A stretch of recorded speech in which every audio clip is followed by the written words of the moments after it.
It's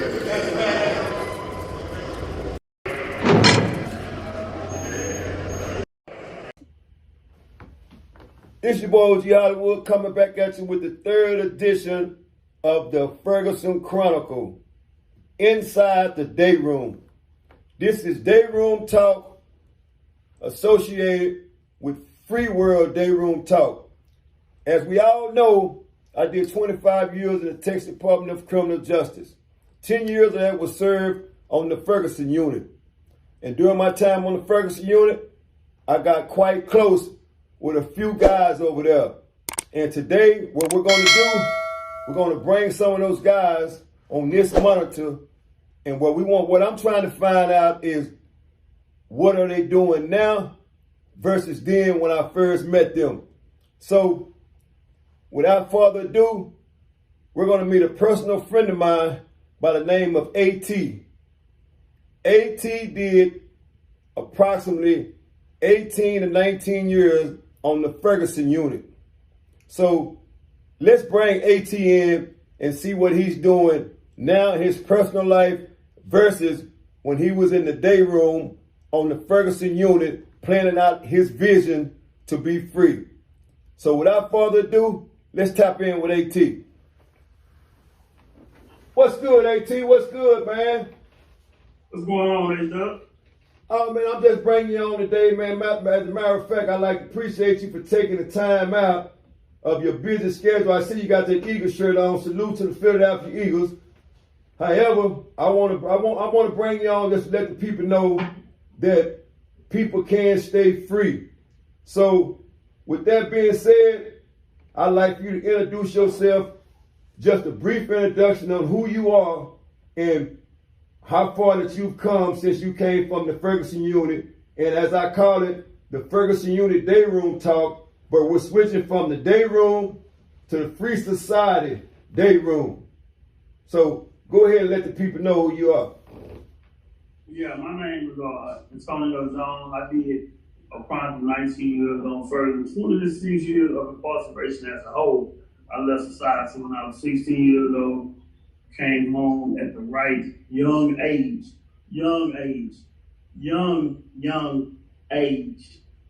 of 40-something.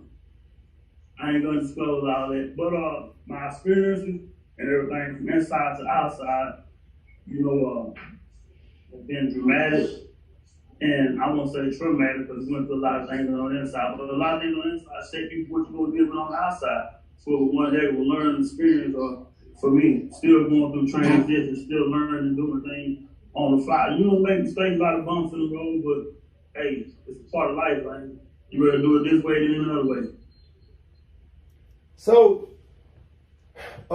let me ask you this. So,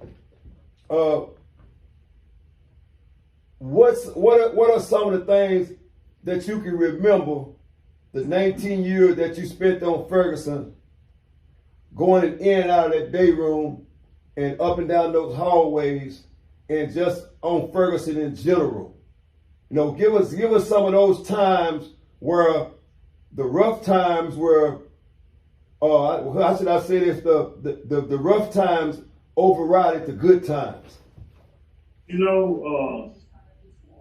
Prison is always an unstable environment. You never know what you're going to get from moment to moment, day to day. You're in the world with dudes with different characters, different attitudes, different personalities, and you basically crunched in. You got to deal with this stuff, and by that environment being so unstable, anything can pop off in the moment. So you always have to have a sense of alertness. You always have to feel alert. What I learned to know was how to survive. Leaving society at a young age, you feel pretty much like I was under the wrap of, a family. Once I get up in there, I'm pretty much on my own, so I come aboard to a man real fast. You have no other choice. You either gonna swim with the sharks, or your ass gonna be ate up. But it's as simple as that. You know what I'm saying? So you either become a hunter or you get a hunter. That's the world of prison, So I wasn't a hunter, but I ain't never been hunted. Put it to you that way. As far like what I learned outside of that, commodity. as far as like establishing a relationship, meaningful relationship with people. You know, even though you deal with people with different walks of life, different attitudes, different characters, different frame of thinking and whatnot. So some of them guys you develop a bond and you learn from them. And some of them you're attached to. Some of them you detach from because you know it's not healthy for you, but you build a lot of healthy relationships. It's not a bad world as a whole. The only thing that is objective about it that you forced to be in a situation due to your actions from society or the crime which you have committed or did not commit some people against society. So you force them to this cage or into this small world and you have to adapt and adjust. You know, so I learned how to do that. I wasn't good at that beforehand. You know, I also used to always feel like I was the biggest fish in the tank and everybody flocked to me. And I got in prison, I can be like, shoot, this dude's bigger than you and this world right here. It don't mean you flock to nobody, but it do mean that you have to hold your own. And not always easy for some people. Some people get lost, some people don't. You know, and that's why I was talking about swimming with the sharks. You know, but I just have a lot of meaningful relationships. You know, I have improved. You know, like I said, I went from a boy to a man in that world. And I appreciate that, you know, because it had a lot to do with my association with people that I was dealing with. You know, they helped me grow and develop from the person to whom I am now. I'm still growing at the moment. So, how was your communication with the COs in there? How was your communication with the COs in there, and you being in the penitentiary prison game? You know, the game as far as contraband, hustling, and doing the things inside of prison to survive from one day to the next. Tricky question. And I'm going to tell you why I said tricky, because a lot of things that I did when I was in there, or was a part of when I was in there, you know, verbatim, I won't disclose, but when you ask me how was it is in my communication with the boys, you know, in that world, like God, leave my mama time. When I first, can you still see me? No, you're off the screen. My mama time later, bro. Hold on, I'm gonna get off the phone. Man, that's all the thing on my back. Okay, can you do it again? Like I do. No, you good. Let's go. Okay, I say one thing I learned up in there is that one thing that I had to deal with enough is the us against them mentality. And I'm gonna tell you what that is. The us against them mentality is regardless of you being or labeled as a criminal or convict or inmate or later on offender, the title in which they give the incarcerated individual up there, regardless of what you may have been your status or whatnot, they viewed it as it was some kind of ongoing war or conflict. They try to pit one human group against another human group, so it'd be the guard against the inmate. So you make good people, or they try to make good people into bad people. You know, they feel as though that because we are incarcerated, we the scum of the earth, we violent. And they were able to program some people into thinking that.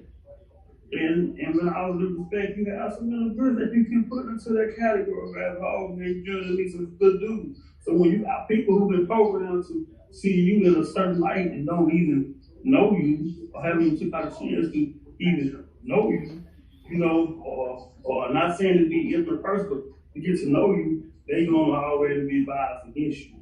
So you have to break down the barrier.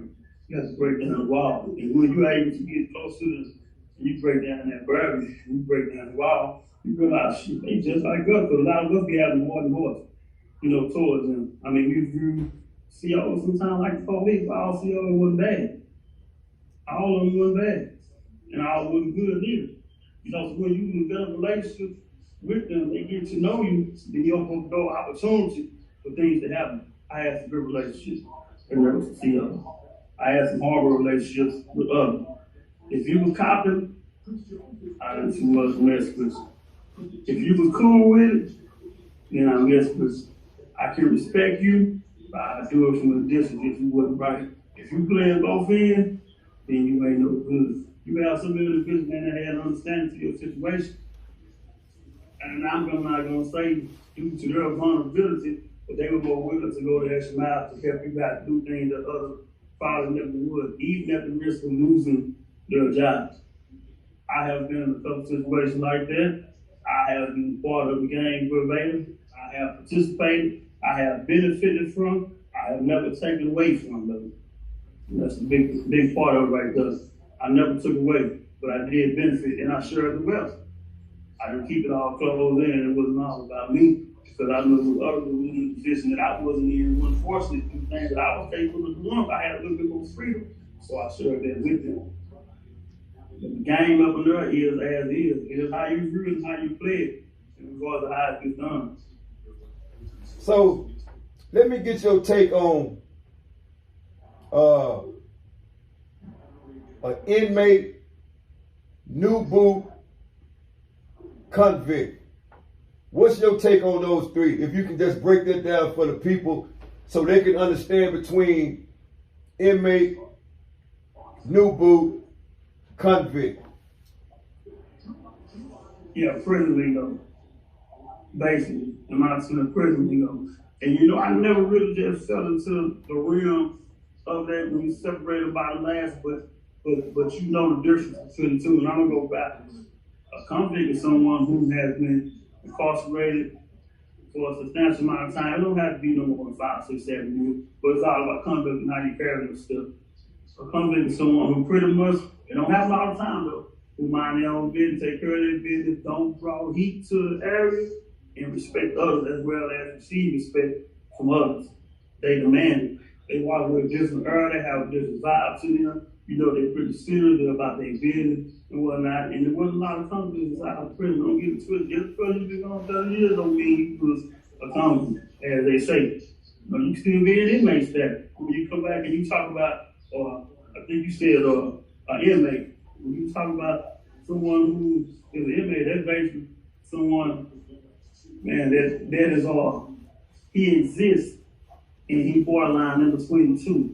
And what I mean by he exists means that he is done, he basically just doing time, and he's trying to get in and out. He's not involved in nothing happening around up in the system or whatnot. He's a sideline person, or basically a nobody, per se. He just trying to get through. He passing through, he ain't living there, in that world. Same thing in the part of some convicts too, though, but he didn't build it so long, so you become ingrained with society. When you talk about a new boot, the worst kind. Green in the grass, out there in the pasture. Don't know nothing. Feel like they know everything. Always talking, always in something, always drawing heat, always bring attention to themselves in most cases. Always running to some god dog gonna be trouble. The ones that you don't want. And when you got, it don't apply to all of them now. When you got to teach them and you got to show them, then that means you got to get your hands dirty and become a little bit more work than what you're not going to do. I, at one point in time, I was fresh off system, I was green, I didn't know nothing. Dudes had to pick me up and show some things. I went to inmate staff, I really just tried to pass through. And then my time just kept going and going and going. I came on the convict staff. I became one of those guys, And I never really got too much into the labor thing, but it exists. It is like an hour. This is how it is. So, during your time in prison, I use this term in society, they use it as Democrat and Republican. So in other words, was it a lot of politics inside of prison during your time in 19 years? And if so, explain that piece to the people so they can understand when they say it's a lot of politicking in prison. Hell, it's a tremendous amount of politicking in prison. Almost everyone is trying to fight for position and trying to get somewhere or get in where they feel they're trying to get an advantage in some kind of state, form, or fashion. And when you break it down in layman's terms, just think about politics as a whole. Democrats have an agenda, and Republicans have an agenda, and both of them trying to win over the mass so they can push their agenda ahead. Prison the same way. If you running with this clique, or you with their clique, or even if you solo, you trying to put yourself in a position where you can gain benefit or move your agenda ahead. Politics in prison is the worst. especially when you do it along racial lines, which a lot of times which it is, it's done on racial lines. You know, when you do it along racial lines, you know, because basically you forming a line, you know, with a certain group of individuals and you alienate everyone else. So actually you limiting your access and you limiting your reach because you're trying to, you know, push your agenda and move forward, or you trying to gain ground to where you feel the rope, you don't want to pull it, so you willing to serve the water. Everybody that's loose. Politics is worth living inside the prison. Politics gets you killed in prison also. Especially when you think you become too good, when you think those shit don't stick and you become an oppressor yourself. It can have an adverse effect on you. So let's get into because I've known you for a long time, and you know, as a matter of fact, I consider you somewhat as my brother because I spent more time with you than I did my own people. And I can recall like it was yesterday when I was willing to sacrifice everything that I worked so hard for when I seen you got caught up in the game, and I was willing to sacrifice good time, visitation, commissary, and everything that I had on the line because of the bond that me and you had built. So, you know, it's different hearing it from me versus hearing it from a man that got caught up. So if you don't mind, give the people a high overview of what happened that day and the reason why it happened. Oh, yeah. No, I'll never forget that day. For real. I was in position. Meaning, I was moving on the unit. I was making things happen. You know, I was living a little better than some, a little better than most for the position. But I got too comfortable with what I was doing. Anyway, I had some cash money, currency, green, and I had wrapped up cellophane. I used to keep it in a certain area, and ran away. They were wrapping the unit up, and they called me to the front so I can do a search before I leave the area. Man, I swear, the worst thing ever. A green ass officer who had no experience, man, got the luckiest catch of his whole career. Searched me. And he asked me to raise my tongue up. And I raised my tongue up and I had money on it. But he didn't see it because I raised my tongue and I moved it real fast. And he's like, what's up on your tongue? So I guess it was the girl the cellophane they got me. And I said, I ain't got nothing on my tongue. He said, what you got? I turned around and I tried to swallow it. I don't want to get caught with it. See, the world mentality kicked back then. My instinct kicked back then from the street. I don't want to get caught with it. The process of trying to swallow money, it ain't going down right because it's rap and it's too big and it's too much money for me to swallow, so I'm choking on it. And I go to the sink and I try to spit it out naturally. And when I spit it out, he had already called for help. Other officers came in and they got me and they handcuffed me. I'm going solitary. This is the trigger point right here. On my way coming out the door, they racking up the unit because the camp was messed up. And then you come down the hallway coming from work and you see me and your reaction was instant. This is what people do when you're bonding with someone and you talking about you ride or die. In the street when you got a shooter and you want to jam and y'all really about that, that ain't no hesitation. At that point in time, well, even to today, you were the shooter in that situation where when I was in the jam, you really this was hard for me. And you would come across the hallway and say, hey, T, what's up? What's up? I said, I'm good, man, I'm good. Like, what's up? You ready to whoop the officer, the sergeant. And he telling you to back up and you started coming. And when I told you, nah, I'm good, don't worry about it, it's over with. That was the only time that you stood down, but you really stood this thing out because you still was coming. and you thought that it was something more than what it was, and you were ready to take it right on them, you thought they had jumped on me. That's what we did. That's the kind of fun that we have, even to this day. That's the kind of relationship that we have. That's what you showed, who you are, which I already knew in that moment. It will not be no devastation. You will not think twice. And this is what's going to happen. This is what's going down. But the same way in which you feel and act, that's the same way in which I am. As far as like the two men with other dudes, but we don't do that for everybody. That take a special somebody and have to be overstood, man. That's what being real is for us, because we ain't got each other back then. Who do? And yeah, and I went solitary for that. And of course, they try to get me to talk. I got a sewing even 3. My lip always shut every time I went down. Never did no talking. The record speaks for itself. I don't even have to expound on that, And then when they say they didn't get done, they took me to small complaint for the prosecutor. They sent me on. Like always. Sent me on the vacation. So, I mean, just like you said, that's what real meant to us. Oh, for sure. For real. Real meant to us that it doesn't matter. Whatever I had going on, I would sacrifice whatever I had going on, for a real one in you.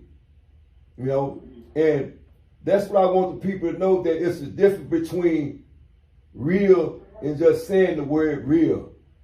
And here it is, almost 30 or 40 years later, and it's nothing has changed. It's still the same.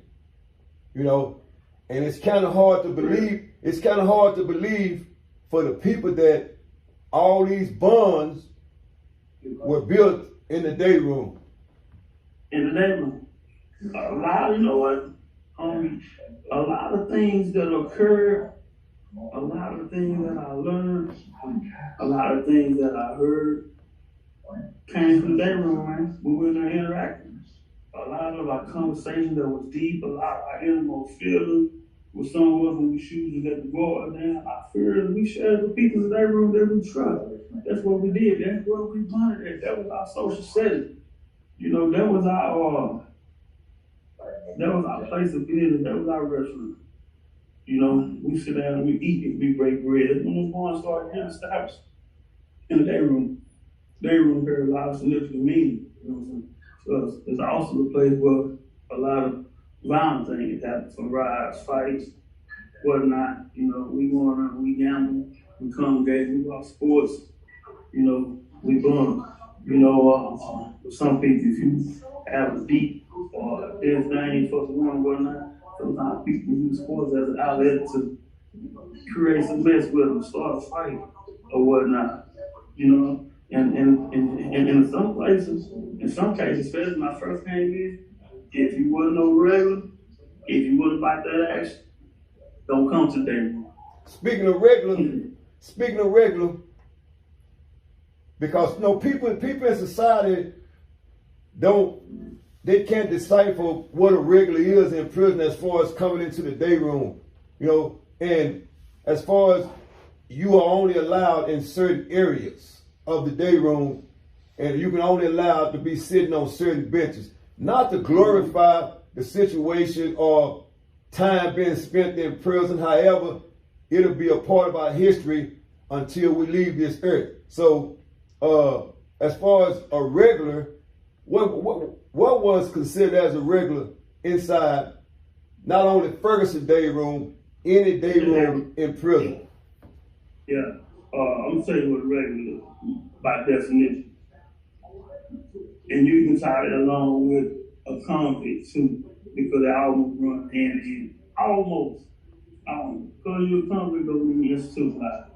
Alright, it doesn't mean that. But to some degree, you go be institutionalized because you live in an institution and you adapt your way and you adjust and you go about what's going on. So you won't schedule a lot of stuff.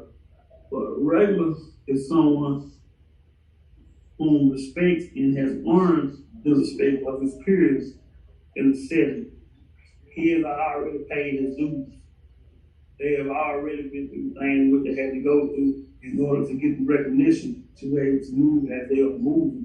Someone who is not only respected spiritually, is also respected by the CEOs, because now they know you lost confidence. You know, he speaks with confidence.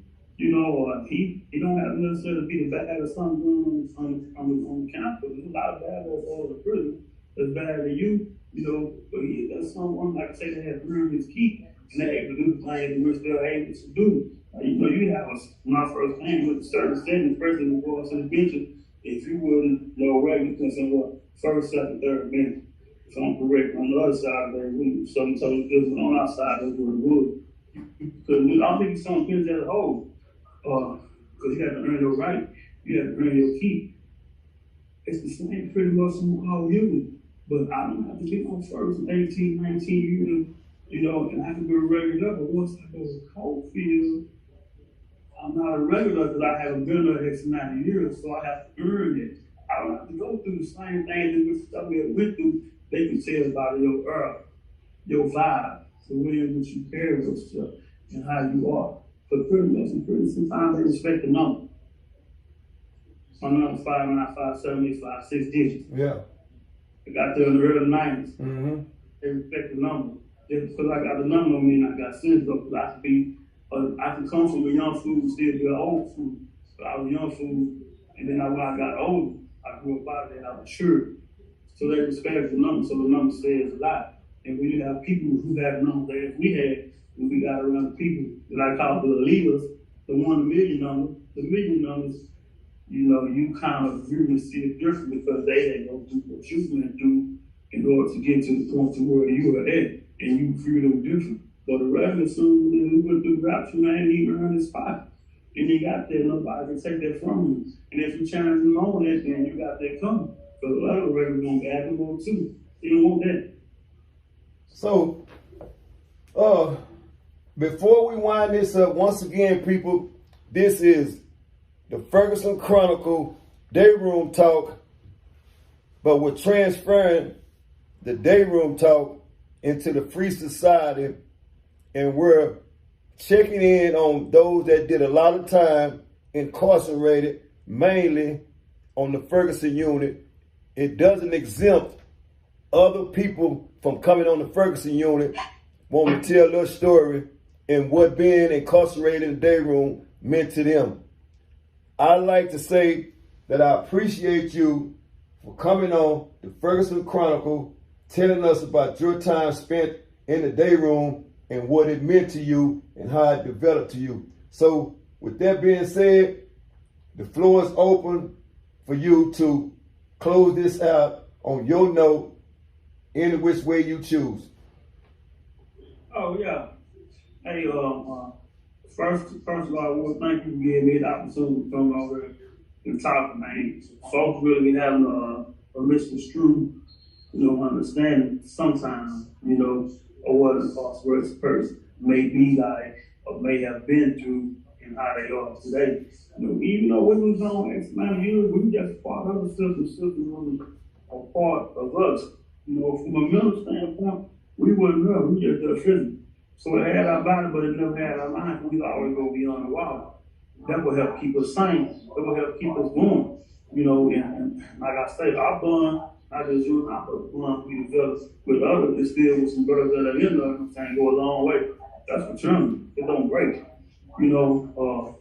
People sometimes have to try to get a better understanding, of the individual as a person. Quit looking at them as someone who he was locked up, he ain't no good, he's a criminal, he threat to society. They paint all them pictures on you and run that on you. And then you run across dudes like us who got a lot of sense, who are very articulate, who are educated, and who have means of making it. In some of our cases, man, we've been gone X amount of years, but we're doing better than people who ain't never with no one. And the reason being, because we had that determination, and we got that from each other. So school don't have to teach that what we got within us.